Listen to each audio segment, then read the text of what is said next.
would you make? Remember that unlike here, the real world makes sense, and at no time should you make a choice that does not conform to rational logic. If you find yourself speaking with a person who does not make sense, in all likelihood, that person is not real. Allow the person to finish their thought, then provide an excuse why you cannot continue talking. Turn to a partner and practice saying, "My goodness, is it 4:30? I'm supposed to be having a back, sack, and crack." My goodness, it is 4:30. Excellent.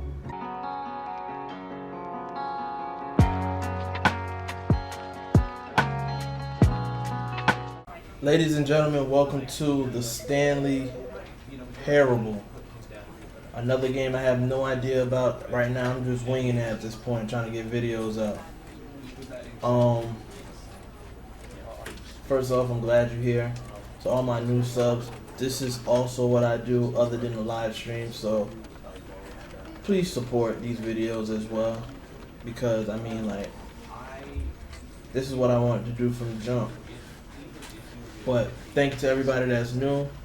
Make sure you guys subscribe to the channel if you're not subscribed. Like the video and hit that notification bell so you won't miss another live stream or video. And let's get right into it. End is never the end, is never the end, is never loading.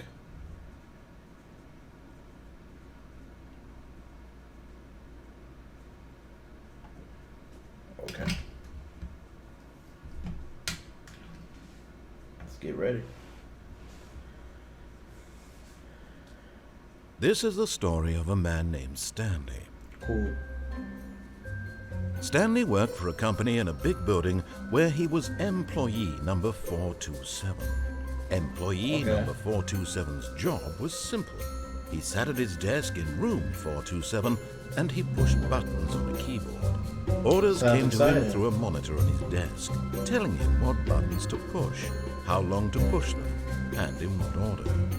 This is what employee 427 did every day of every month of every year.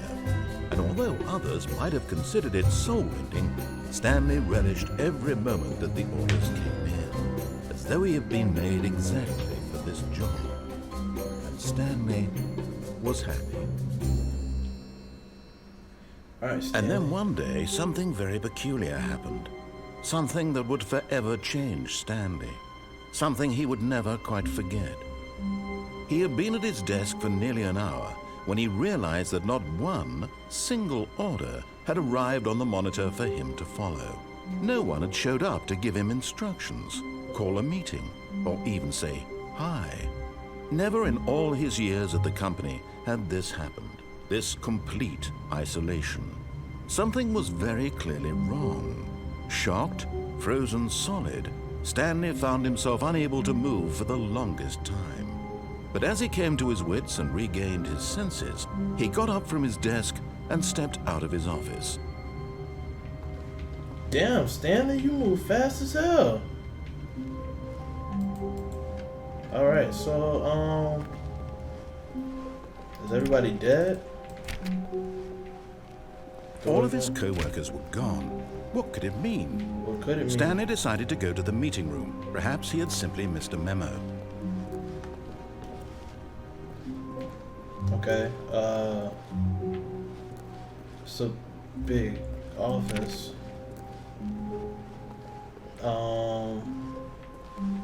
Damn, did I pass the meeting room? Okay, this is, all these doors are locked.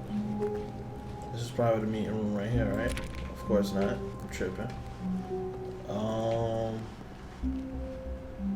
I hate Mondays. Typical. Is this it? No, it ain't. When Stanley came to a set of two open doors, he entered the door on his left.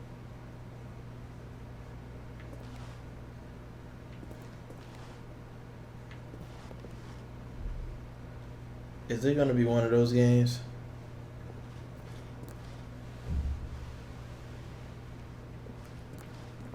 Alright, I'm gonna do the left.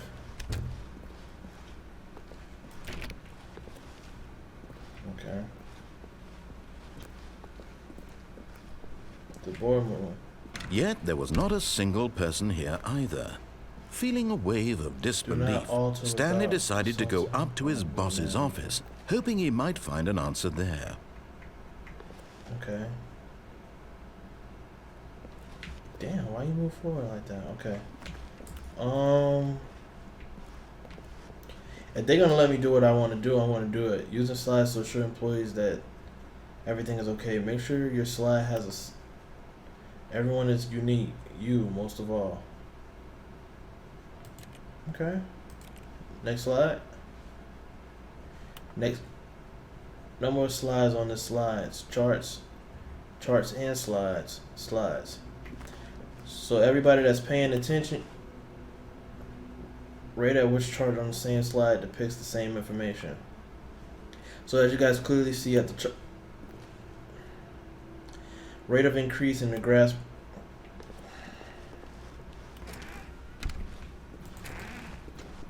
Wide open.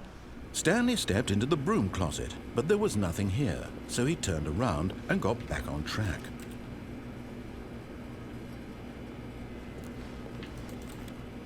Don't tell me there's nothing in here. There was nothing here. No choice to make, no path to follow, just an empty broom closet. No reason to still be here. Why you want me to leave so bad? Close the door.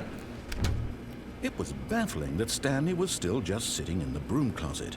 He wasn't even doing anything. At least if there was something to interact with, he'd be justified in some way. As it is, he's literally just standing there doing sweet FA.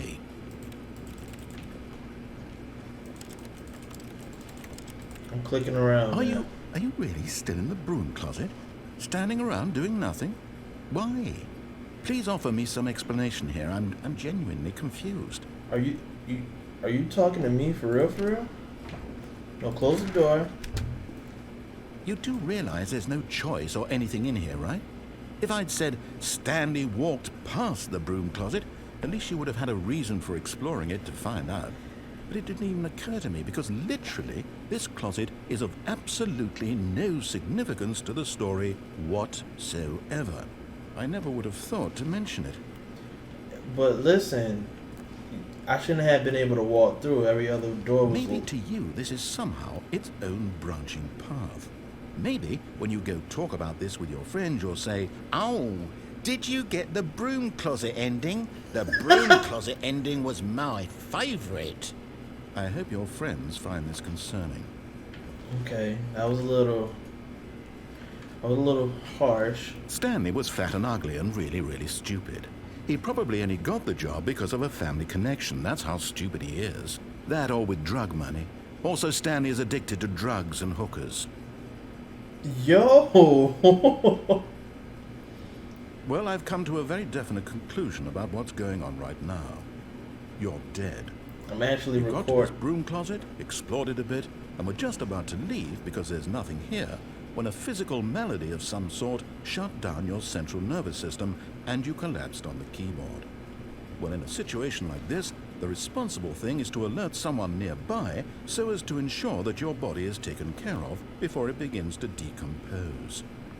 Hello? Anyone who happens to be nearby? The person at this computer is dead. He or she has fallen prey to any number of your countless human physiological vulnerabilities. It's indicative of the long-term sustainability of your species. Please remove their corpse from the area and instruct another human to take their place at the computer, making sure they understand basic first-person video game mechanics and filling them in on the history of narrative tropes in video gaming, so that the irony and insightful commentary of this game is not lost on them. I'll leave. All right. When you've done that, just step out into the hallway. Coming to a staircase, Stanley walked upstairs to his boss's office. Now we're gonna go downstairs since you got jokes.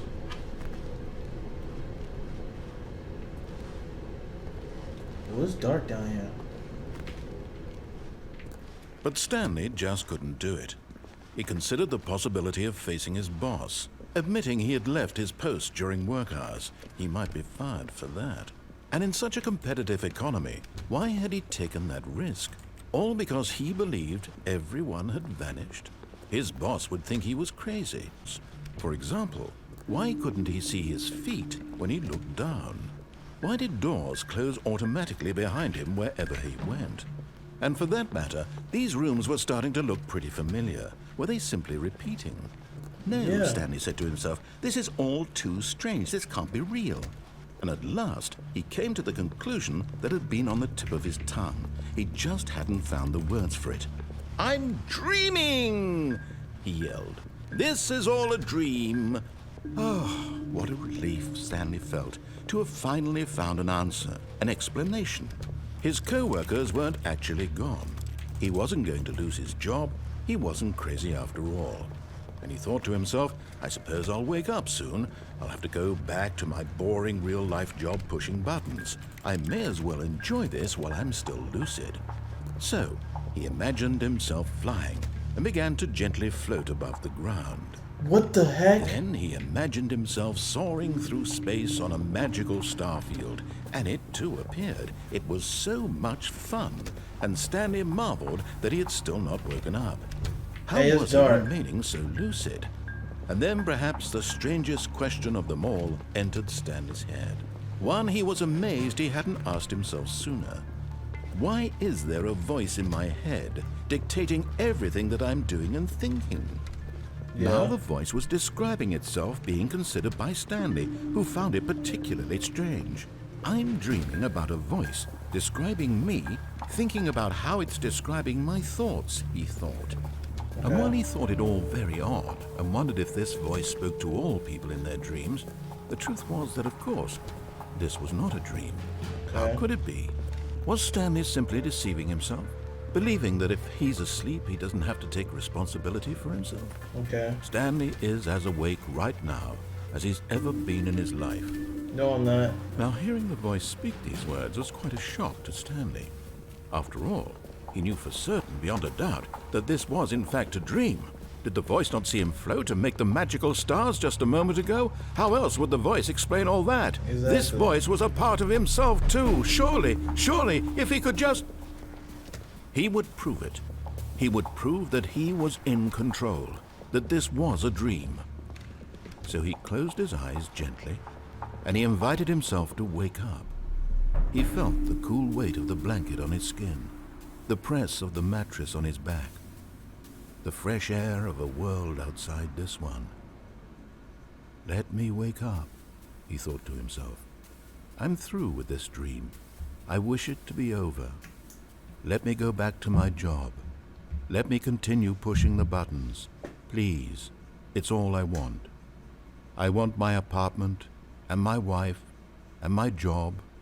All I want is my life exactly the way it's always been. My life is normal. I am normal. Everything will be fine.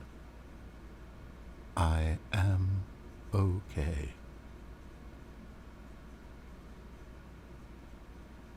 Oh, shit. Stanley began screaming. Please, someone, wake me up. My name is Stanley. I have a boss. I have an office. I am real. Please, just someone tell me I am real. I must be real. I must be. Can anyone hear my voice? Who am I? Who am I? And everything went black. Oh, hell. This is the story of a woman named Mariella. Mariella woke up on a day like any other. She arose, got dressed, gathered her belongings, and walked to her place of work. But on this Stanley? particular day, her walk was interrupted by the body of a man who had stumbled through town talking and screaming to himself, and then collapsed dead on the sidewalk. And although she would soon turn to go call for an ambulance, for just a few brief moments, she considered the strange man. He was obviously crazy. This much she knew. Everyone knows what crazy people look like. And in that moment, she thought to herself how lucky she was to be normal. I am sane. I am in control of my mind. I know what is real and what isn't. It was comforting to think this, and in a certain way, seeing this man made her feel better. But then she remembered the meeting she had scheduled for that day. the very important people whose impressions of her would affect her career, and by extension, the rest of her life.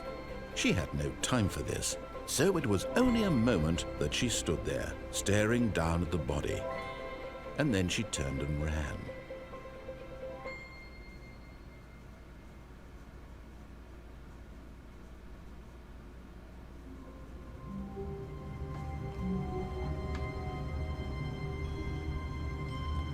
Hold on.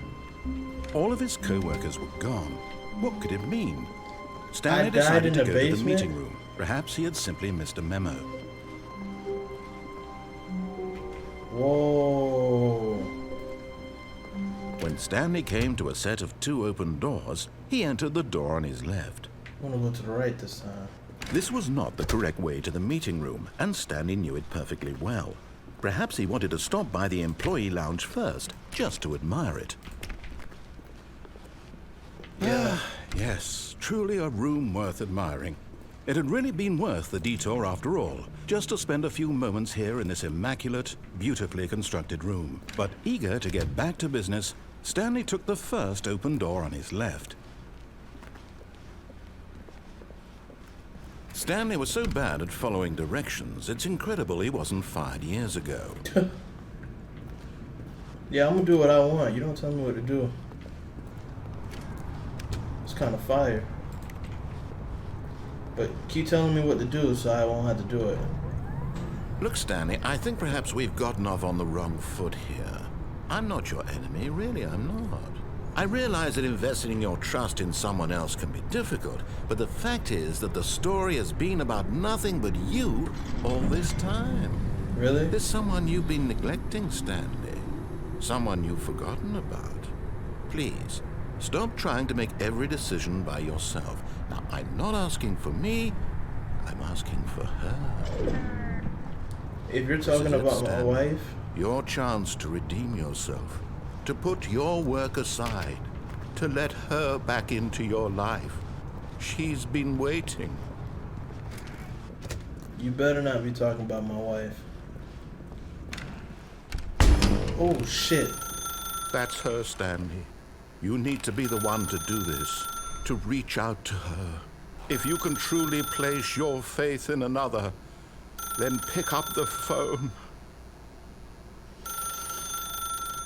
I can't. I can't. Let me out. As Stanley picked up the phone, a white light engulfed him, filling him not just with radiance, but with hope. Hope for a life reunited one... Wait. Oh, goodness.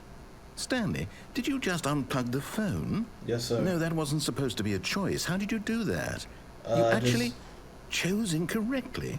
I didn't even know that was possible. Let me double check. No, it's definitely here, clear as day. Stanley picks up the phone. He's taken to his apartment where he finds his wife, and the two pledge themselves to one another. Music comes in, fade to white, roll credits. Not picking up the phone is actually somehow an incorrect course of action. How is that even possible?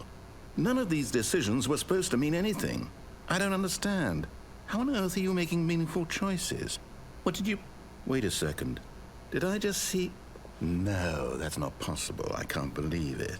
What are you How talking had I about? not noticed it sooner? What are you talking You're about? not Stanley. You're a real person.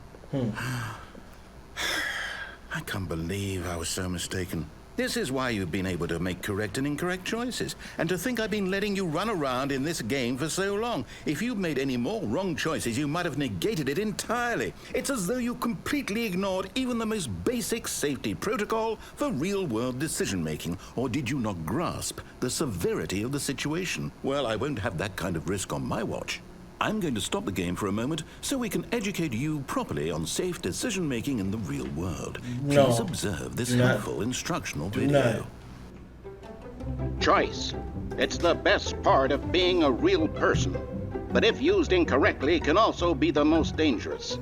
For example, in this scenario, a hypothetical real person named Stephen has a choice. He could spend years helping improve the quality of life for citizens of impoverished third world nations. Or he could systematically set fire to every orphan living in a 30-kilometer radius of his house. Which choice would you make? Remember that unlike here, the real world makes sense, and at no time should you make a choice that does not conform to rational logic. If you find yourself speaking with a person who does not make sense, in all likelihood, that person is not real. Allow the person to finish their thought, then provide an excuse why you cannot continue talking. Turn to a partner and practice saying, "My goodness, is it 4:30? I'm supposed to be having a back, sack, and crack." My goodness, it is. My goodness, it is 4:30. Excellent. Making choices on a regular basis is the best part to a healthy decision-making process. Most medical professionals recommend making at least 8 choices per day. Do you make more than 8? Less? Finally, if you begin to wonder if your choices are actually meaningful and whether you'll ever make a significant contribution to the world, just remember that in the vast infiniteness of space, your thoughts and problems are materially insignificant, and the feeling should subside. At this time, your instructor will guide you in an exercise to test and reinforce the material covered in this video. Yes. Thank you. Ah, welcome back. You may have noticed that this room has begun to deteriorate as a result of narrative contradiction. But not to worry. Now that you're properly informed on good decision-making, we're going to revisit a choice you made just a few minutes ago and see what the correct thing to do would have been. This way, please. Oh, okay.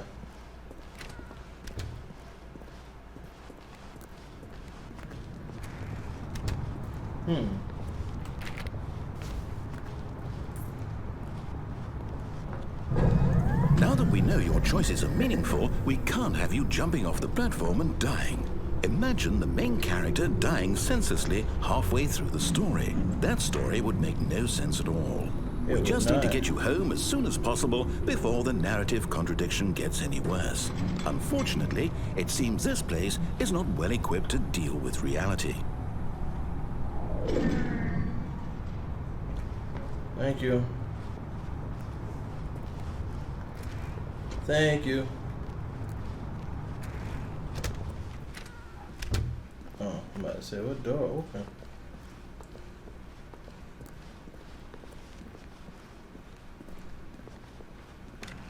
Almost there.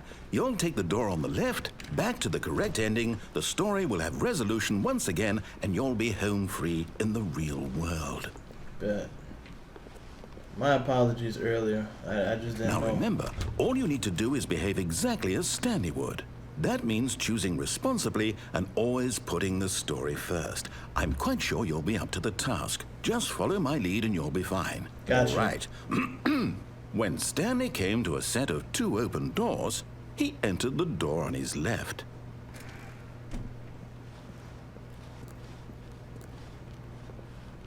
No! Why did you do that? Quickly, hurry back in the other direction. Perhaps we're not too late.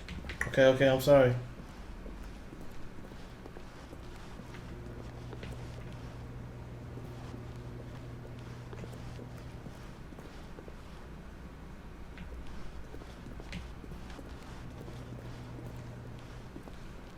My bad, bro.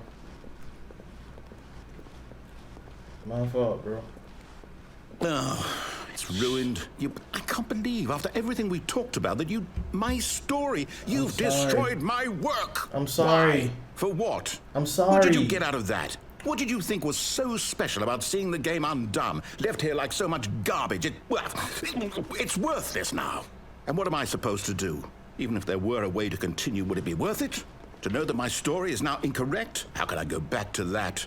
I can't erase that knowledge. I'll have to live with it forever, reliving its impossibility forever. I couldn't live that way. Is it better to shut the game down entirely? To willingly destroy all of my work? I don't know. What's the answer? What do I do? Don't shut it down. What do I... No, I have to. I have to shut the game down. No. I have to. I have to. No, you don't.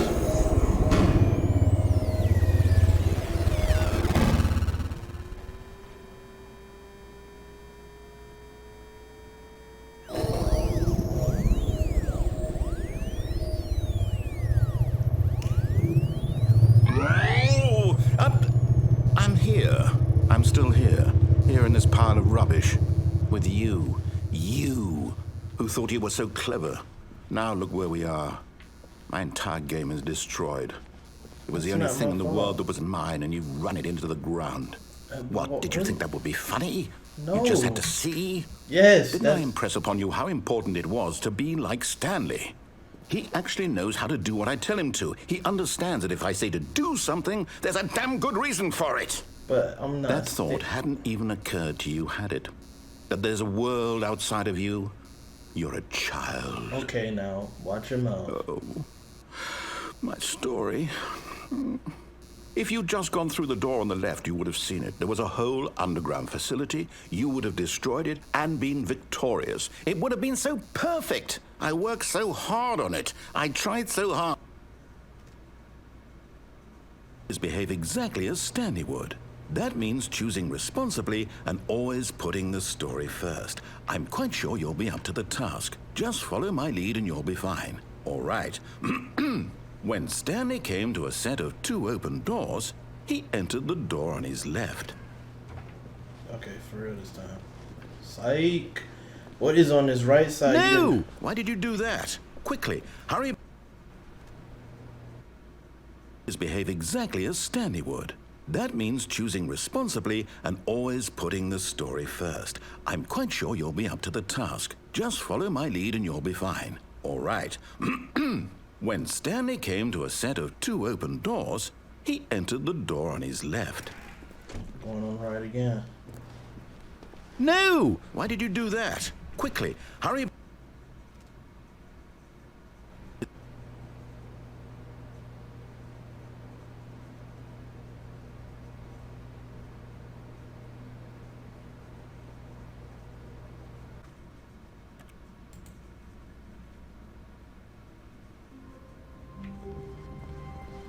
All of his co-workers were gone. What could it mean? Stanley decided to go to the meeting room. Perhaps he had simply missed a memo.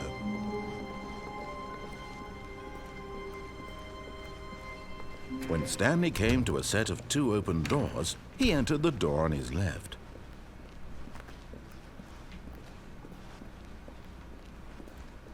Yet there was not a single person here either. Okay. Feeling a wave of disbelief, Stanley decided to go up to his boss's office, hoping he might find an answer there. Coming to a staircase, Stanley walked upstairs to his boss's office. Okay.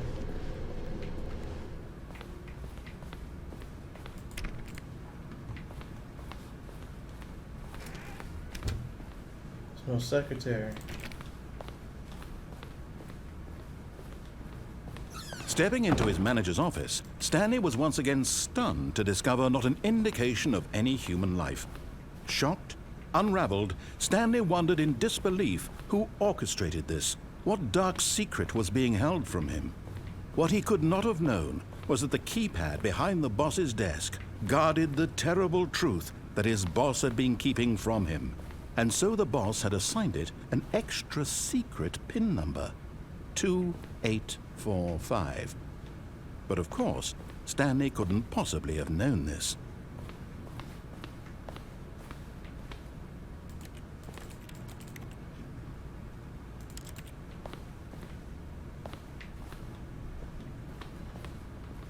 Stanley just sat around twiddling his thumbs, trying to, yet incredibly, by simply pushing random buttons on the keypad, Stanley happened to input the correct code by sheer luck.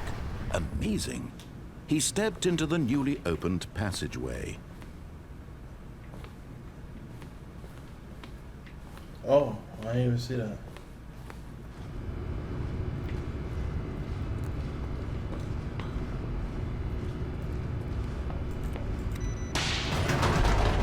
Alrighty then. Stanley.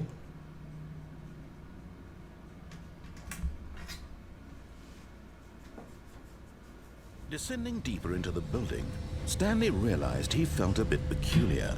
It was a stirring of emotion in his chest, as though he felt more free to think for himself, to question the nature of his job.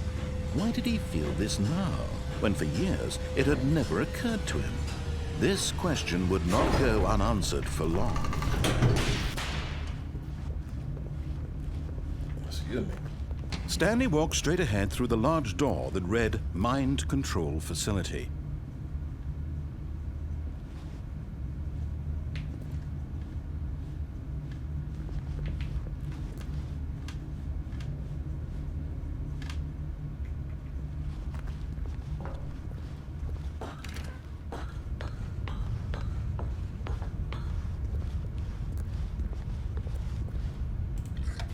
The lights rose on an enormous room packed with television screens.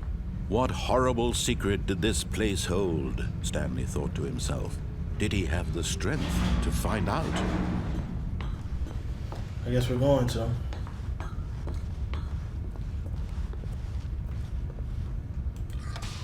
Now the monitors jumped to life, their true nature revealed. Each bore the number of an employee in the building, Stanley's co-workers. The lives of so many individuals reduced to images on a screen, and Stanley, one of them, eternally monitored in this place where freedom meant nothing. Oh, this would... It look like this game would be crazy in VR. This mind control facility, it was too horrible to believe. It couldn't be true. Had Stanley really been under someone's control? I'm 427, I'm 427. Was this the That's me only right here. reason he was happy with his boring job? That his emotions had been manipulated to accept it blindly? No. He refused to believe it. He couldn't accept it. His own life in someone else's control? Never. It was unthinkable. Wasn't it? Was it even possible? Had he truly spent his entire life utterly blind to the world? But here was the proof. The heart of the operation. Controls labeled with emotions. Happy, or sad, or content. Walking, eating, working. All of it monitored and commanded from this very place. And as the cold reality of his past began to sink in, Stanley decided that this machinery would never again exert its terrible power over another human life. For he would dismantle the controls once and for all. Oh, Stanley, you didn't just activate the controls, did you? After they kept you enslaved all these years, you go and you try to take control of the machine for yourself. Is that what you wanted? No. Oh, Stanley, I applaud your effort, I really do. But you need to understand, there's only so much that machine can do. You were supposed to let it go, turn the controls off, and leave. If you want to throw my story off track, you're going to have to do much better than that. I'm afraid you don't have nearly the power you think you do. For example, and I believe you'll find this pertinent, Stanley suddenly realized he had just initiated the network's emergency detonation system.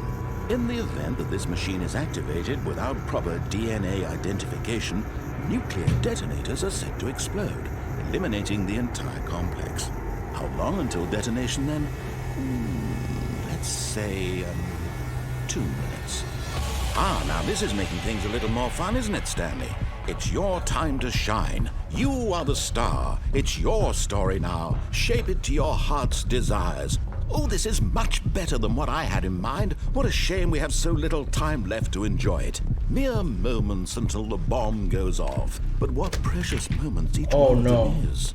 More time to talk about you, about me, where we're going, what all this means. I barely know where to start. What's that? You'd like to know where your co-workers are? A moment of solace before you're obliterated? All right, I'm in a good mood. You're gonna die anyway. I'll tell you exactly what happened to them. Thank you. I erased them. I turned off the machine. I set you free. Of course, that was merely in this instance of the story. Sometimes when I tell it, I simply let you sit there in your office forever, pushing buttons endlessly and then dying alone. Other times, I let the office sink into the ground, swallowing everyone inside, or I let it burn to a crisp. I have to say this, though, this version of events has been rather amusing. Watching you try to make sense of everything and take back the control wrested away from you, it's quite rich. I almost hate to see it go. but I'm sure whatever I come up with on the next go around will be even better. My goodness, only 34 seconds left. But I'm enjoying this so much. You know what? To hell with it. I'm going to put some extra time on the clock, why not? These are precious additional seconds, Stanley. Time doesn't grow on trees. I have no idea what I'm doing, sir. Oh dear me, what's the matter, Stanley? Is it that you have no idea where you're going or what you're supposed to be doing right now? Absolutely right, sir. Or did you just assume when you saw that timer that something in this room was capable of turning it off? I mean, look at you. Running from button to button, screen to screen, clicking on every little thing in this room. These numbered buttons, no, these colored ones. Or maybe this big red button, or this door. Everything, anything, something here will save me. Why would you think that, Stanley? That this video game can be beaten? Won? Solved? Do you have any idea what your purpose in this place is? Stanley, you're in for quite a disappointment. But here's a spoiler for you. That timer isn't a catalyst to keep the action moving along. It's just seconds ticking away to your death. Oh, I gotta You're push only still button playing one? instead of watching a cutscene because I want to watch you for every moment that you're powerless. To see you made humble. This is not a challenge. It's a tragedy. You wanted to control this world, that's fine. But I'm going to destroy it first, so you can't. Take a look at the clock, Stanley. That's 30 seconds you have. Say goodbye. 30 seconds until a big boom and then nothing. No ending. Yo. Just you being blown to pieces. Will you cling desperately to your frail life? Or will you let it go peacefully? Another choice. Make it count. Or don't. It's all the same to me. All a part of the joke. And believe me, I will be laughing at every second of your inevitable life from the moment we fade in until the moment I say, happily ever after.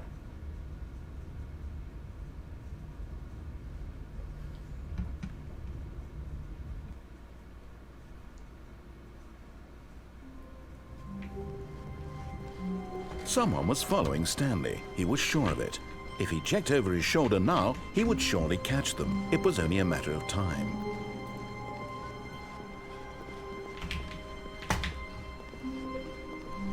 When Stanley came to a set of 2 open doors, he entered the door on his left, desperate for clues to his situation. But his attention was caught by a keypad behind the boss's desk. What could its purpose be?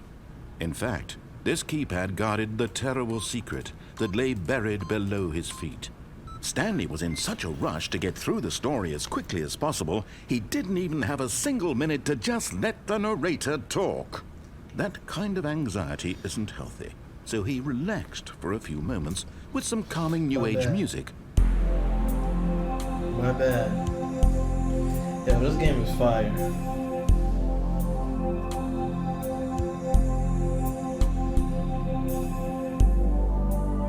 Feeling soothed and rejuvenated, Stanley calmly walked forward into the opened passageway.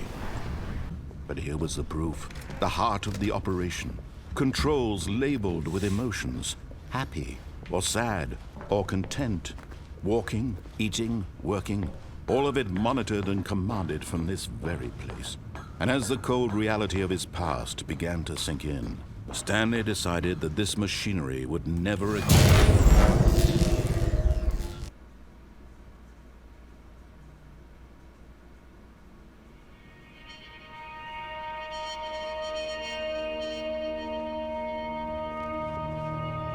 Blackness and a rising chill of uncertainty. Was it over? Yes! He had won! He had defeated the machine, unshackled himself from someone else's command. Freedom was mere moments away. And yet, even as the immense door slowly opened, Stanley reflected on how many puzzles still lay unsolved. Where had his co-workers gone? How had he been freed from the machine's grasp? What other mysteries did this strange building hold? But as sunlight streamed into the chamber, he realized none of this mattered to him, for it was not knowledge or even power that he had been seeking, but happiness. Perhaps his goal had not been to understand, but to let go. No longer would anyone tell him where to go, what to do, or how to feel. Whatever life he lives, it will be his. And that was all he needed to know. It was perhaps the only thing worth knowing. Stanley stepped through the open door. Open it. Stanley felt the cool breeze upon his skin, the feeling of liberation, the immense possibility of the new path before him. This was exactly the way, right now, that things were meant to happen. And Stanley was happy.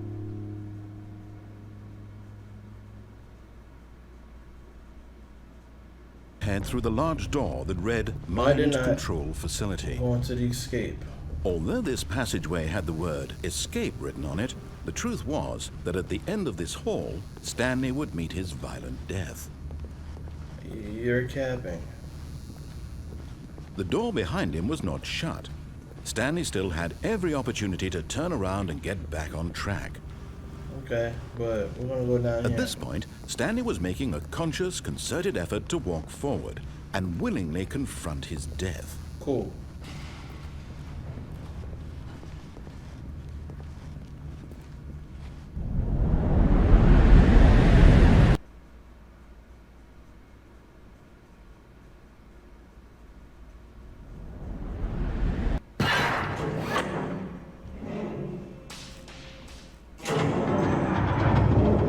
As the machine whirred into motion and Stanley was inched closer and closer to his demise, he reflected that his life had been of no consequence whatsoever. Stanley can't see the bigger picture. He doesn't know the real story, trapped forever in his narrow vision of what this world is. Perhaps his death was of no great loss, like plucking the eyeballs from a blind man. So he resigned and willingly accepted this violent end to his brief and shallow life. Farewell, Stanley.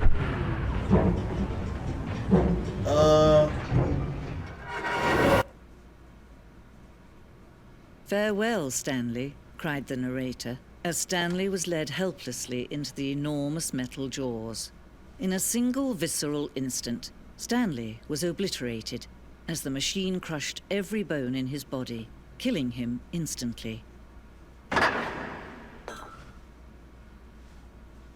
What? And yet it would be just a few minutes before Stanley would restart the game, back in his office, as alive as ever. What exactly did the narrator think he was going to accomplish? When every path you can walk has been created for you long in advance, death becomes meaningless, making life the same. Do you see now? Do you see that Stanley was already dead from the moment he hit start? What? That's my computer. Corridor. The pacing of the opening section was important to get right. This corridor has been moved and altered to make sure the player reaches the two doors in good time. Are you serious?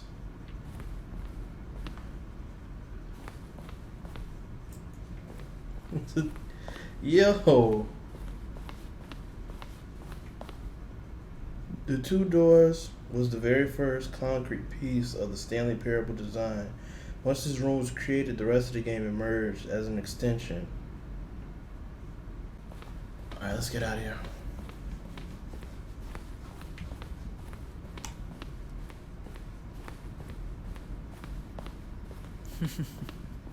Oh, look at these two. How they wish to destroy one another. How they wish to control one another. How they both wish to be free. Alright, goodbye, y'all. Can you see? Can you see how much they need one another? No, perhaps not. Sometimes these things cannot be seen. But listen to me. You can still save these two. You can stop the program before they both fail. Push escape and press quit. There's no other way to beat this game. As long as you move forward, you'll be walking someone else's path. Stop now and it'll be your only true choice. Whatever you do. Choose it. Don't let time choose for you. Don't let time... I paused it. Oh! I'm gonna end it there. That was the Stanley Parable. This game was actually very fire.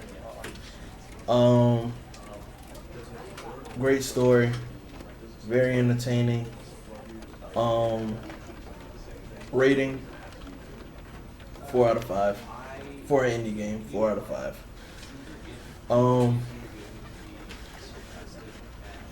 But yeah, I'm gonna get out of here. I gotta edit this video. If you enjoyed the video, make sure you slap that like button. Subscribe to the channel if you're not subscribed, and hit that notification bell so you won't miss another live stream or another video. And I see you guys in the next one. Peace.